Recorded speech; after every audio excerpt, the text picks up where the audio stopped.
Page 70, the tap dancer. The top of the page, they introduce a style of notation. I think we've seen it before. It's where you want something to go on in the music to make noise, but it may not necessarily be a note. It's like a drum or something you're hitting, even though drums are actually tuned to a pitch. You don't generally think of it as a pitch, it's just a drum. And it's an X. As far as the stem and the beams and all that, well, that depends on what kind of note it would be if it were a note. In this case, they're triplets. They're eighth note triplets. They're like the triplets on measure 1, except they're not notes. They want you to clap your hands. Or clap, you don't have to clap your hands. You just tap something. And the LR is left, right, left, right. I'll come back to the tapping. Let's get the notes and all first. This is 1 flat. We're in the key of F major. Make sure you can do the F major scale and the D minor scale, and it wouldn't hurt you to be doing the arpeggios for those also. Right hand, 1 and 2 and 3 triplets. It's just a chromatic scale. Have we talked about chromatic scales? I don't remember. I think it's just all half steps. You're using all the notes. 1 and 2 and 3 and 4 and I end on a 4th because I'm there. You can end on a thumb. There's other fingerings we can use, but we'll just stick with this. The 3rd finger is playing all the black keys, and then the thumb is playing the white keys, and except for the F and the C. Index finger gets those because there's no black key in between. This is just a chromatic fingering. Here. Triplet, 1 and 2. You want to feel a little natural accent on the beat, so you can tell you're playing triplets. 1 and 2 and 3, and you feel it, you don't force it. And then at the end, it's the line there, 4 and 4, 1, 2, 4 and 1, and then that takes us to the second line. Now, right now, I'm going to connect all the notes. 1, 2, 3, 4, and on these dotted notes, there's different ways of interpreting this, and the interpretation comes later. Now we're going to try and play it like it's written. So these short notes, these 16th notes need to be short. 16th notes. 1 E and 2 E and 1 E and 2 E and 3 E and 4 E and. Just keep them short. Don't turn them into triplets, at least not yet. And then going on, you 2 rest, and then 4 and. Just go 1, 2, 3, 4. Rest, rest. Little finger. First ending is rest, 2. And then the triplet has an AVA above it. So you got to go from here to here. There's no rest or nothing. You just lift up. Because when you repeat it, it starts out up here. Until the 3rd line down, you end it there. And then the AVA goes away, so then you come back down here. Top of page 71. Keep these 16th notes short. Now, they're going this way in the fingering. 3, 2, 1, 1, 1. I don't recommend that fingering, I really don't. I'm going to show you a little more advanced fingering, but it'll help you out later on. And you're starting out okay. When you get to here, use 4th finger here. We're just changing from this hand position to this hand position. That's all. So it's 4. That's all. Then that way it's so much easier and safer, especially when it goes fast. This is not a fast piece, but nevertheless it helps. Remember, it's thumb. I don't like that 1, 2, 1, but we'll go ahead. Rest, rest, rest, rest. The F sharp there. And again, the second line, first measure is the same fingering. Thumb here. After you get to the thumb, you have 4th finger. So rest, rest. Be natural there. Rest, rest. Now, at the end of the second line, it's a B natural. These other notes are going to be played with the left hand, so don't worry about it. We're just doing the triplets. Rest, rest, rest, rest. And there we go back to this sign, which is at the over on page 70, the beginning of the second line. And play this locally. Don't do an 8VA here. It's okay. Then for the coda, it's just a chromatic scale again, but now we're going to go up 2 octaves. You just keep going.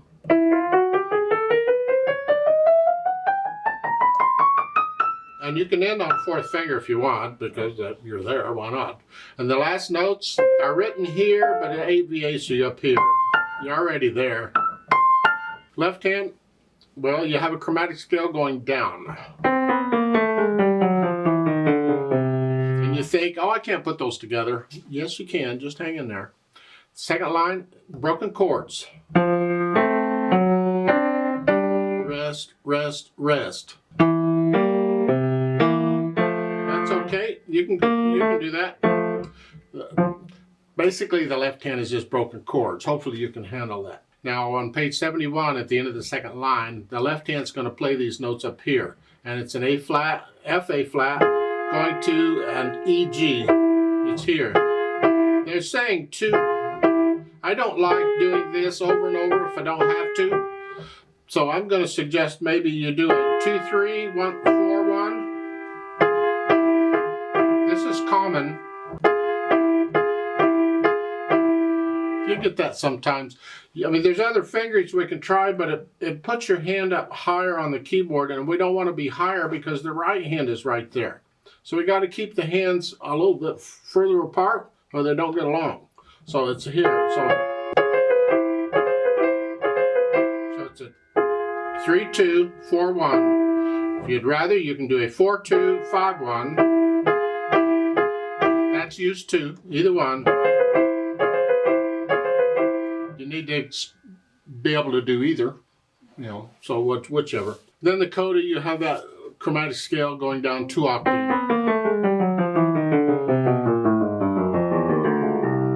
And then the last measure, the notes are written here. That has an 8VA under it, so you go down, so you're down here. You're already there, so just... If you have a short keyboard and you don't have the notes, just use the lowest notes you have. See what happens if we put our hands together.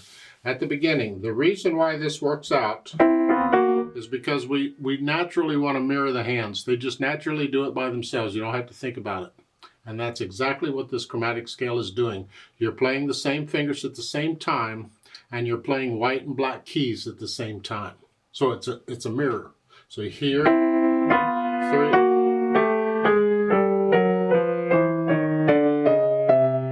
It's a mirror. So what you do is, once you have the notes, is you really focus on one hand, usually the right hand or the melody, whatever, and you let the other hand just follow it. Just mirror it. And it happens, you don't have to go that fast, but the point is, it's easy when you're mirroring them. Mirroring them. I can't say the word mirror. When they're doing the same thing and opposite. See them? Okay. Now, second line. You're here. Rest, rest. During the rest, come down with the left hand. Rest, rest. Gotta go back up with the left hand during the rest.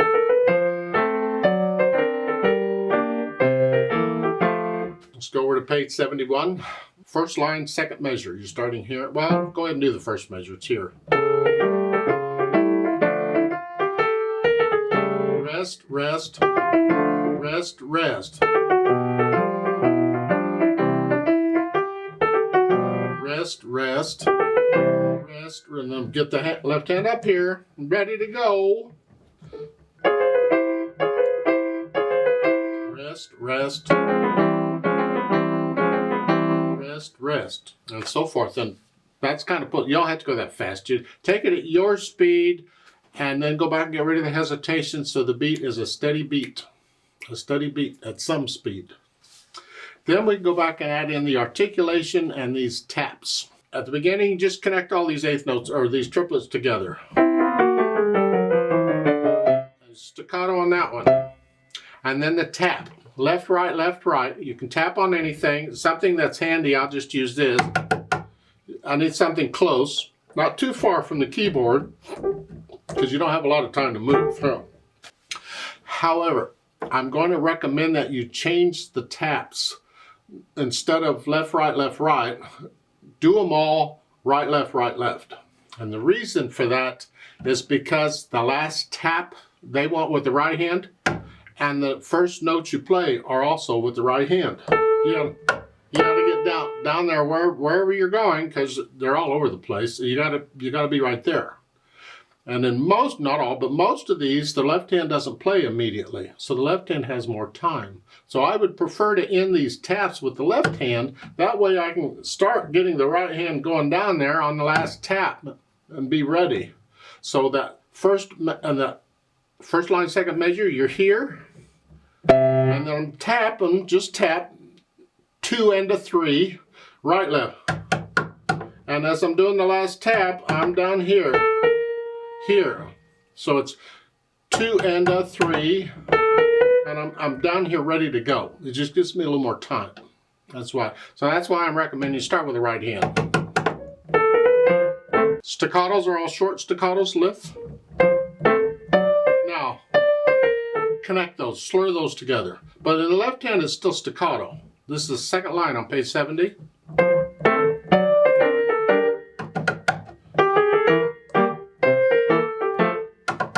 You get the idea, I hope, is what I'm trying to get. Bottom of the page 70, you're here. Again, you could, now this one doesn't matter because you got to play both hands at the end after you're done tapping. But if you're starting the other's right hand, you can start this too. So here, put a little accent on the beginning of each triplet. 1 and a 2 and a 3 and a 4. It's just not a bunch of taps. They have to be in rhythm. You need to feel that ba-da-da-dum.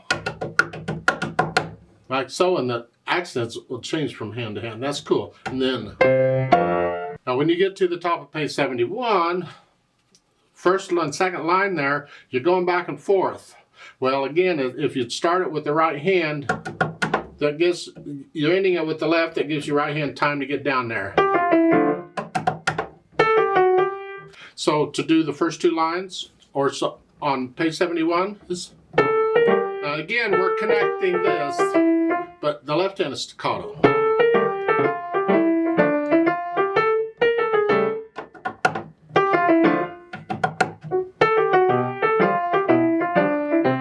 You get the idea. I don't want to play it all for you. So you take it slow and put in your staccatos on the notes, and all these dotted rhythms, connect them like they're slurred. Pretend they're slurred. Then at the end of second line on page 71, you're here. Now these don't end in staccatos. You just lift up like taking a breath.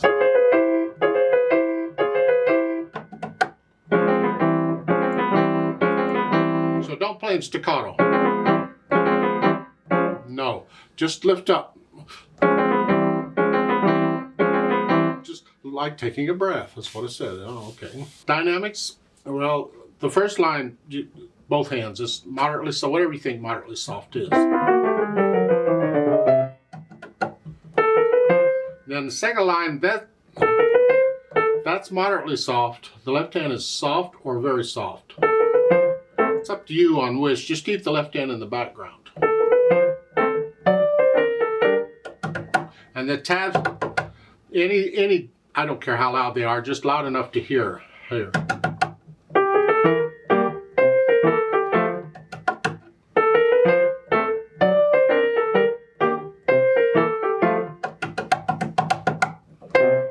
Accents, takes it up to about a moderately loud. Here, keep the left hand in the background. And you're staying pretty much moderately soft until the page 71 at the end of the second line. These things, both hands here, it's sort of moderately loud. And technically it's go on to here. You want to feel ba-da-da-dum, ba-da-da-dum, ba-da-da-dum. There. The natural accent falls on the second.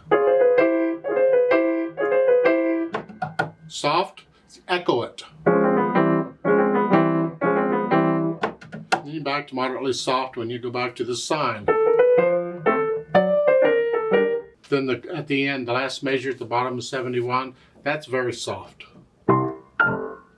Good luck with that. Now, as far as going when and where and what, well, you see the first and second ending at the bottom of page 70. So you're going to go back to the second line on the reverse repeat sign, and you're going to be up an octave the second time for the first line or so of that. Second line on the page is okay.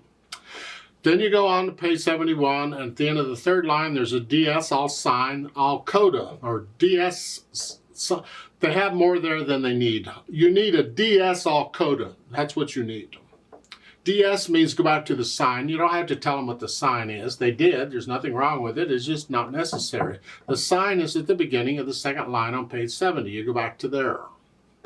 All coda, you go to the coda sign and then go to the coda. The coda sign is that circle with the crosshairs. And that is at the bottom of page 70 there, right in front of the first ending. So you don't do the first or second ending again there. You go from the first measure of the last line on page 70 directly to the coda over on page 71 and finish it up there. Just make sure it's a steady beat. Speed, well, molto moderato. Molto means a lot. Moderato is a moderate speed. What they're telling you here is don't speed this up, and I tend to do that. I want to go.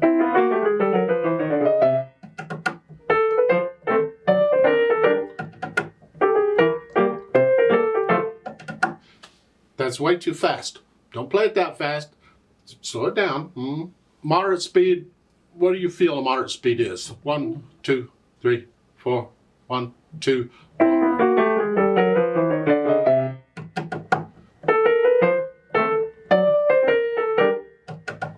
Do you feel that slow? Well, speed it up a little bit, don't go fast.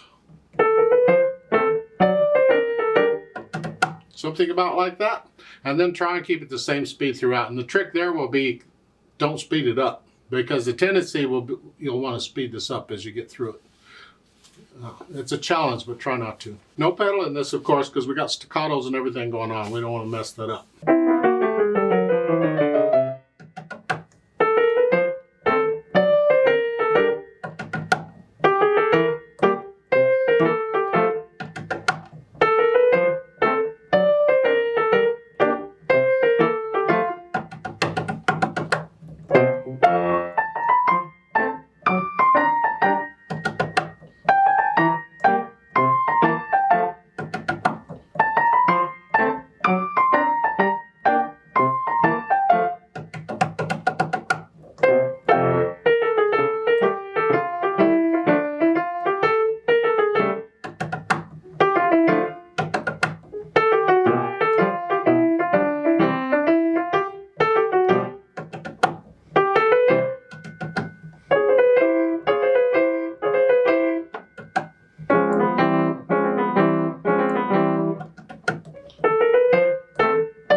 Look out, because when you're moving your hands a lot to get up here to tap or wherever you're tapping, maybe you're in your piano, you can tap someplace close by, closer to the keys, because on this piano I'm pretty far away, but it's like at the bottom of page 71, last two measures, when you're tapping, and here, and then you got to come down here, and both hands are going crazy, because right hand's up here and the left hand's down here, and you're going, you can, if you need, tap that way. You can come over here, tap closer to where you need to be. You don't have to be here and then try and go this direction. You have to plan these things, these movements out. You don't have to tap in the same place every time. So practice that if you have to get there. Whatever you do, don't mess up the beat just because you're moving around.